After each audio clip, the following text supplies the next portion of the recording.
Imagine walking into work thinking it'll be a normal day, and within minutes, a customer is demanding you fix the sun because it's too bright or asking to speak to the manager of gravity.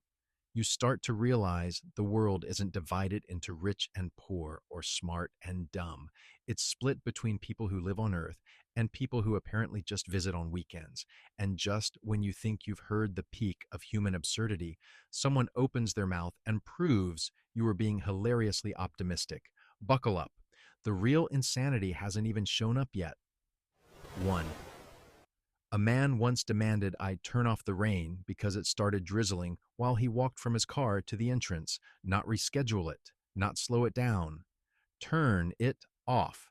He said it with the confidence of someone who clearly believes retail employees have access to the weather DLC that regular civilians don't get. When I told him we had no control over meteorology, he stared at me like I was personally withholding the sunshine out of spite. He even asked if our corporate office had the controls instead, as though somewhere in the company exists one poor intern in a basement operating the global climate on a dusty dial labeled moisture levels. The man walked away shaking his head, muttering, "Customer service is dead." My dude, if customer service included command over atmospheric physics, the price of entry would be higher than minimum wage. 2. A woman returned a fully eaten rotisserie chicken, and I mean fully. All that remained was a skeleton and the tiny plastic hook they hang it with, like she'd just finished a forensic demonstration. She held up the remains as if presenting Exhibit A in the Supreme Court of Entitled Hunger. I didn't like it, she said. I didn't realize the evaluation window extended past the point of total consumption.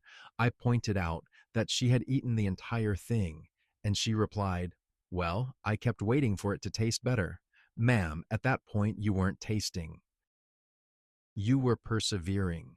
She then demanded not only a refund but a fresh replacement because apparently our chicken had tricked her into eating itself.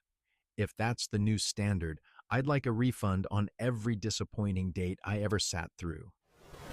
3. A grown adult and with a job, a car, and presumably voting privileges insisted I locate his missing Bluetooth signal. He pointed his phone at me like a TV remote that needed new batteries. It disconnected in this store, he said, so it's somewhere in here. Yes. Your headphones ran away from home and are hiding behind the cereal section. He demanded that we scan the aisles for the signal like we had radar towers calibrated for lost technology vibes. When I explained that Bluetooth doesn't work like objects, he said, "You're not even trying." Sir, even NASA cannot track what you are attempting to describe.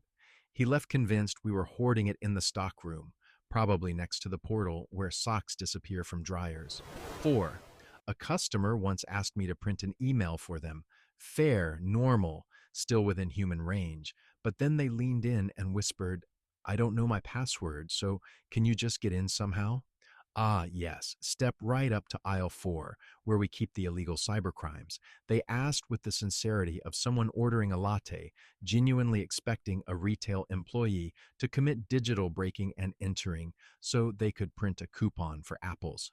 "Don't worry," they added, "I won't tell anyone." I'm not declining because of snitch potential. I'm declining because prison does not offer dental. When I refused, they replied, "Customer service really isn't what it used to be." Sir, customer service has never included felony identity theft. 5. A man brought back a dead houseplant and demanded a refund because no one explained its emotional needs. He said this while holding the withered fern like he was auditioning for a Shakespearean tragedy. According to him, the plant died because we didn't tell him to build trust with it. Sir, it's a $4 fern, not a therapy client. He described how the plant never opened up to him, as if it should have texted him its childhood trauma. He insisted that the plant was spiritually malnourished and that we should have warned him. I can't even get houseplants to survive me, much less advise them on attachment styles. He demanded a refund for emotional damages. Honestly, he needed chlorophyll more than the plant did. 6. A woman once complained that today's clouds lacked artistic depth and asked if we could bring back last week's clouds. Yes, because meteorology is now a streaming service with a rewind button. She said the sky looked uninspired, like it had phoned in its performance. I nodded politely, because what else do you do when someone critiques the heavens, like a bored art critic at a gallery opening? She gestured out the window. Those clouds have no personality. Can't you fix it? Ma'am, what am I supposed to do? Patch update the atmosphere, install SkyOS 3.0. She genuinely believed businesses should offer sky consistency. And honestly, after that conversation, I briefly considered charging her for the consultation. 7. One man demanded a refund on his smartphone because autocorrect violates his First Amendment rights. According to him, the Constitution guarantees the freedom to spell words, however, his soul feels them. He proudly declared that spelling restaurant as restaurant is a form of self-expression. When I explained he could turn autocorrect off, he blinked in disbelief, as if I had just revealed a government cover-up. They hid that from us, he whispered. Yes, Apple has been waging a silent war on your creative spelling choices. He left the store victorious, certain he had liberated himself from digital tyranny, conveniently ignoring that he still spelled receipt like a Pokemon evolution. 8. A man once returned a toaster because it burns the bread when I walk away. I explained gently that this is the default behavior of heating elements exposed to bread. No, he said, a good toaster should know I'm not watching and adjust accordingly. Sir, you want artificial intelligence in an appliance that costs less than a haircut. He repeatedly toasted slices to prove his point, dramatically strolling away like he was performing a soap opera exit scene. Every time the toast burned, he'd glare at me triumphantly, as though I had personally sabotaged the device. See? It hates me. Yes, clearly the toaster has formed a vendetta. We should put it in therapy. 9. A customer slammed a coupon from 2011 onto the counter and demanded we honor it because a deal is a deal. The paper was so faded it looked like it had survived multiple eras of recorded history.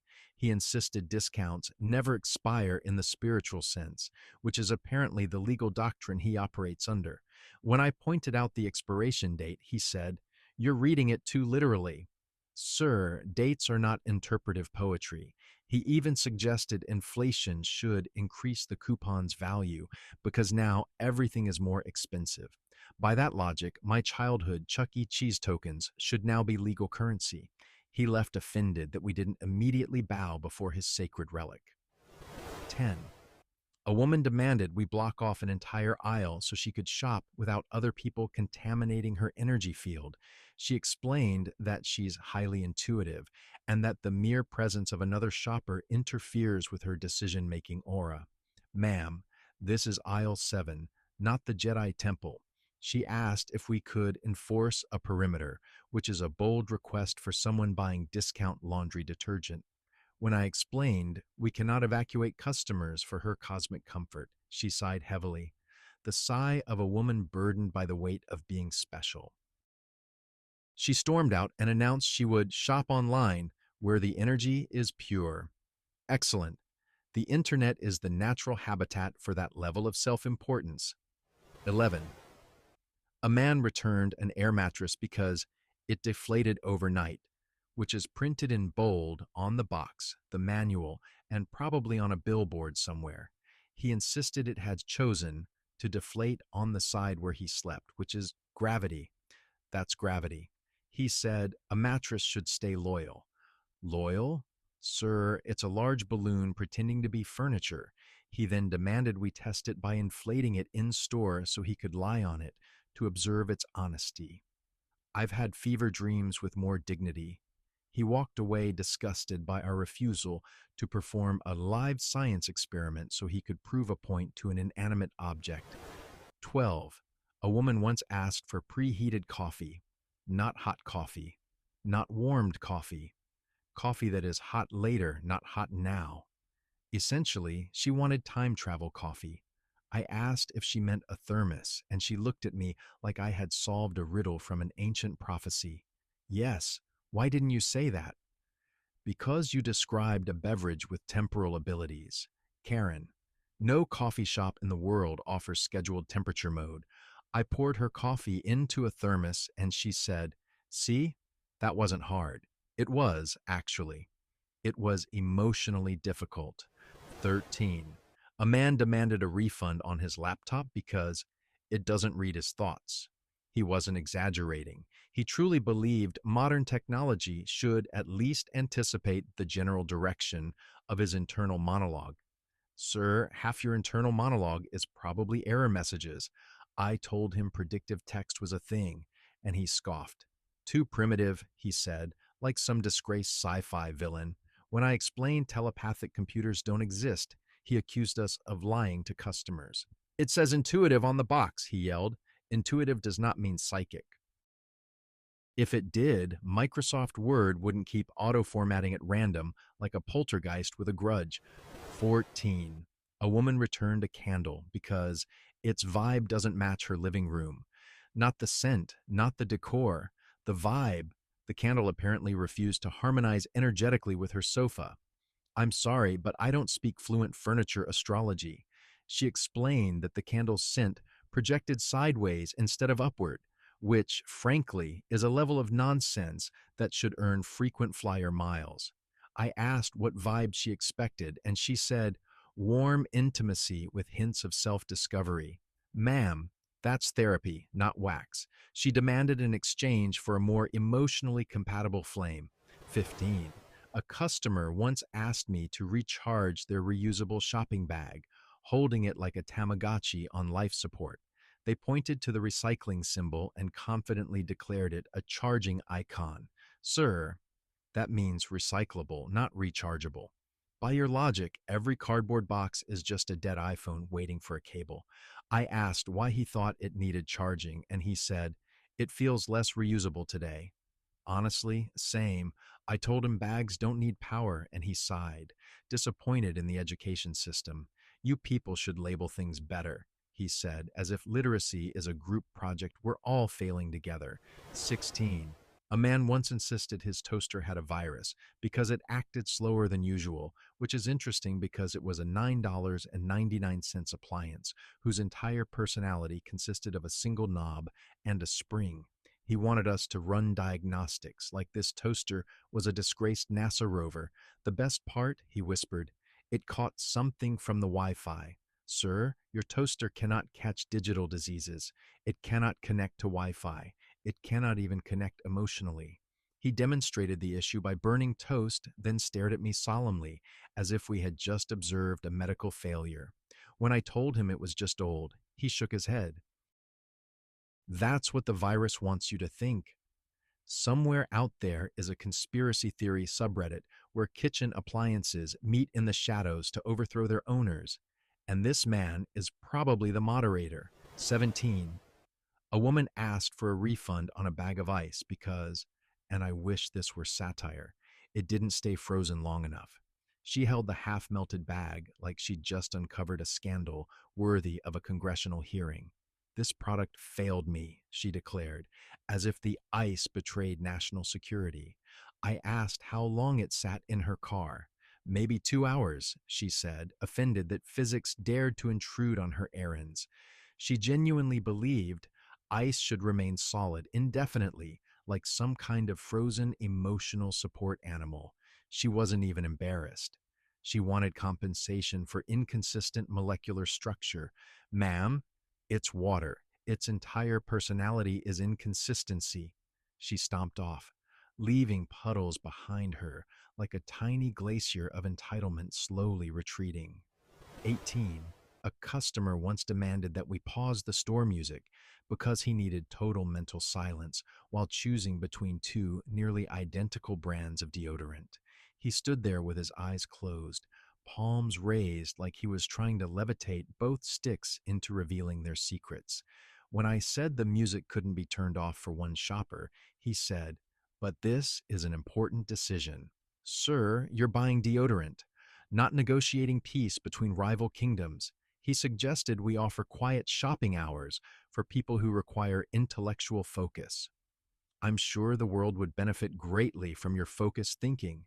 especially if that thinking involves deciding whether you prefer Arctic rush or cool breeze. Eventually, he stormed off, declaring he would buy deodorant from a store that respects personal growth. 19. A man came in furious because his vacuum cleaner refused to pick up dirt and he wanted a full refund. Fair enough, until he revealed that he never took the vacuum out of the box, not once. It sat in his living room, absorbing dirt passively, and he was outraged that it didn't start cleaning automatically. Sir, are you confusing vacuums with Roombas? Or perhaps magical housekeeping elves? He explained that modern appliances should be intuitive, which apparently means they should operate telepathically. He even said, if my phone knows I'm driving, the vacuum should know my carpet is dirty. I agreed wholeheartedly, but mostly because arguing might have made my brain exit my skull for self-preservation. He left convinced we sold him a defective psychic vacuum. 20. A customer demanded we refund their blender because it turned solid fruit into mush. I stared at them, trying to determine whether this was a prank or a philosophical crisis. It blended too well, they clarified. It should keep the texture, but still blend it. Ma'am, you're describing sorcery. She demonstrated by dropping a banana into the blender and acting shocked when it, well, blended. See, it destroyed the integrity of the fruit. The integrity? It's a banana, not a Supreme Court justice. She said the blender lacked moral discipline and asked if we sold one that only blends respectfully.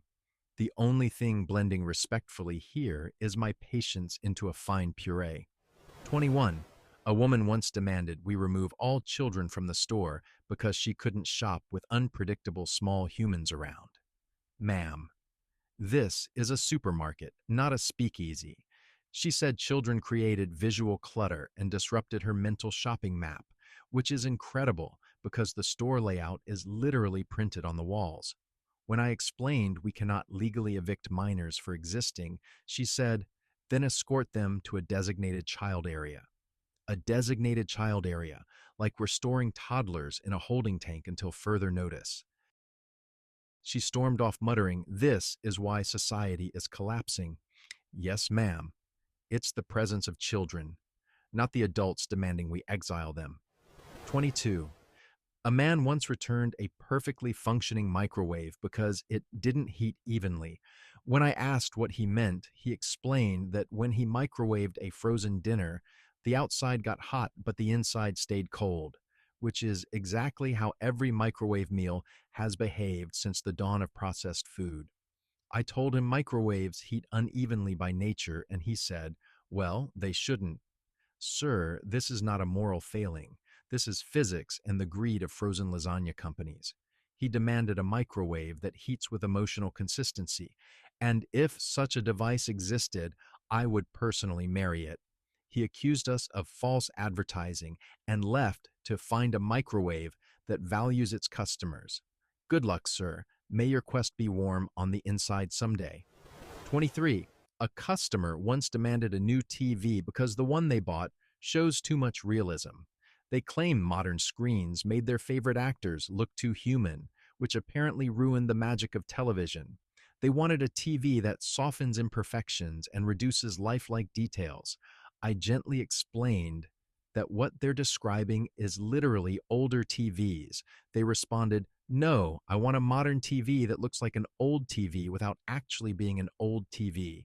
Sir, you're asking for a time machine disguised as electronics. He said the Ultra HD picture reveals things I wasn't meant to see, which made me deeply afraid of what shows he watches. He left, claiming he'd find a TV that respects mystery. 24. A woman once wanted a refund on a frying pan because it gets hot when it's on the stove. She said it with the exhausted tone of a woman betrayed by kitchenware. I explained that pans heat up. That's their one defining trait. She shook her head and said, not this much, as if the pan personally escalated the temperature out of spite. She insisted we test the pan in the store, which is particularly exciting since we do not, as a rule, carry stoves in aisle 9. When I declined to perform a live cooking demonstration, she said, I'm telling everyone about your poor product knowledge. Yes, please do. Let the world know I refuse to teach you the fire is hot lesson you missed in kindergarten. 25. A man marched up with a printer and said, "It's broken. It won't print my thoughts." At first, I thought he was joking. A rare but welcome comedic customer. Nope. This man wanted to write a letter using only his mind and believed printers should adapt to humanity's evolution.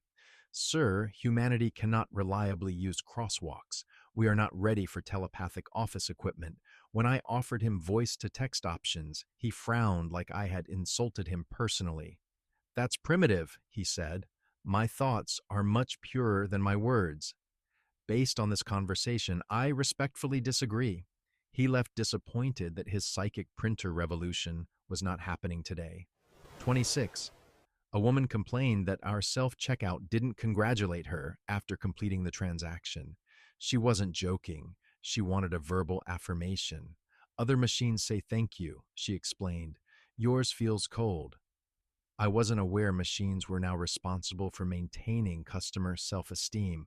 She wanted the kiosk to say something like, "Great job," or "You scanned that perfectly," like it was a kindergarten sticker chart. When I told her the machine only says please and thank you, she shook her head. Not enough emotional warmth. I didn't realize retail devices were now required to provide therapy. She left saying, "I'm going somewhere that appreciates my effort." I hope she finds a machine that applauds her. 27. A man demanded a refund on a pack of batteries because they ran out. He held the dead batteries like medical specimens. "They should last longer," he insisted. I barely used them. Barely used meant powering a handheld gaming console during a 12-hour road trip. I explained that batteries have limited charge. He said, "Well, they shouldn't." "Sir, you are arguing with the basic principles of electrochemistry." He wanted lifelong batteries, which I guess would be powered by the eternal flame of his delusion. When I denied the refund, he said, "You're protecting the battery companies." As if Duracell personally hired me to stop him from overthrowing the empire. 28. A customer demanded we fix her broken zippers on a jacket she bought 5 years ago. She said the zipper gave up on her, like it was a relationship that had slowly deteriorated. I explained we only offer returns for recent purchases. "But it used to work," she said. Yes, many things used to work, including my sanity before this conversation. She insisted manufacturing defects sometimes wait years before revealing themselves. Like sleeper agents, she wanted us to repair the emotional betrayal. I'm not sure how one performs a loyalty restoration ritual on outerwear. She left, jacket flapping open like a dramatic cape of inconvenience. 29. A man complained that the store smelled too much like products. He said this with the tone of someone reporting a crime. "It's overwhelming," he declared. "It smells like things." Yes, that is generally how stores work. He said he preferred stores that don't smell like they sell anything, which honestly sounds like a compelling business model for bankruptcy. He wanted us to reduce the scent level, as if we controlled air like a dimmer switch. When I suggested he try shopping online, he said, "No, screens smell weird." I did not ask follow-up questions. 30. A woman once insisted her receipt was too long and demanded we print her a shorter one. I explained the length is automatic. The system prints what it prints. She said, "No, print me one that's more respectable." Respectable? It's a receipt, not a resume. She believed the receipt length was mocking her spending habits, which tells me she's buying guilt along with her groceries. She folded it dramatically, saying, "I refuse to walk out with this." I offered digital receipts. "No," she said. "Digital receipts feel judgmental." She left clutching the same receipt she claimed violated her human rights. 31. A man brought back a flashlight and said, "It doesn't work in the dark." I assumed he misspoke. Nope.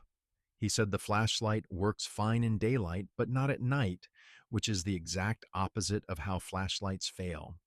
After 10 minutes of questioning, we discovered he never put batteries in it. Not dead batteries, zero batteries. He assumed flashlights come with built-in power like glow sticks. When I explained electrical devices require power, he said, "Since when? Since always?" He muttered something about planned obsolescence and left, flashlight in hand, destined to remain confused forever. And that, my friends, is the grand tour of human decision-making at its very worst. A parade of demands so baffling, even evolution would like a refund. If you've ever witnessed something dumber than this, drop it in the comments so we can all question reality together. Go ahead. Vote for the most unhinged one while you're down there. I'm genuinely curious which disaster wins.